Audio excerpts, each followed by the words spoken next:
एक बार की बात है, एक छोटे से गांव में एक गरीब किसान रहता था। उसका नाम रमेश था।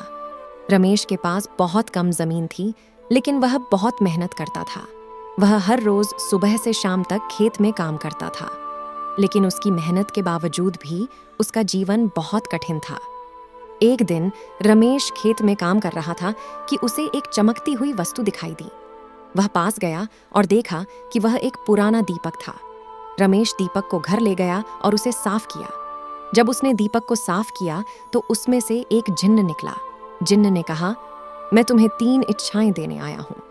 रमेश बहुत खुश हुआ। उसने सोचा कि वह क्या मांगे। वह सोचता रहा और सोचता रहा।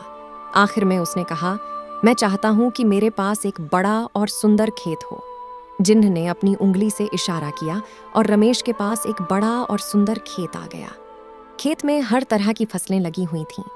रमेश ने कहा, मैं चाहता हूं कि मेरे पास एक बड़ा और सुंदर घर हो।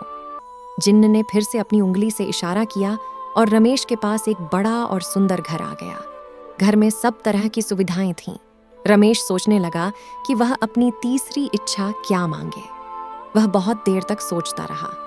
आखिर में उसने कहा, मैं चाहता हूं कि मेरे पास ऐसी शक्ति हो कि मैं किसी भी चीज को सोना बना सकूं। जिन्न ने कहा, यह एक बहुत बड़ी इच्छा है, लेकिन चूंकि तुमने मुझसे यह मांगा है, इसलिए मैं तुम्हें यह शक्ति दे रहा हूं। लेकिन याद रखो, इस शक्ति का प्रयोग तुम अच्छे कामों के लिए ही करना। जिन्न अपनी शक्ति देकर गायब हो गया। रमेश बहुत खुश था। उसके पास अब सब कुछ था।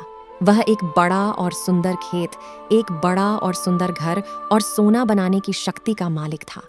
रमेश ने अपनी शक्ति का प्रयोग गरीबों की मदद करने के लिए करना शुरू किया। वह गरीबों को खाना, कपड़े और पैसा देता था। वह उनके बच्चों की शिक्षा का खर्च उठाता था। वह उनकी बीमारियों का इलाज करवाता था। रमेश की शक्ति की खबर दूर दूर तक फैल गई।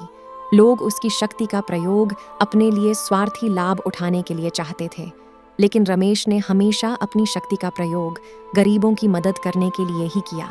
रमेश एक अच्छा और दयालु इंसान था। उसने अपनी शक्ति का प्रयोग अच्छे कामों के लिए किया। वह सभी के लिए आदर्श था।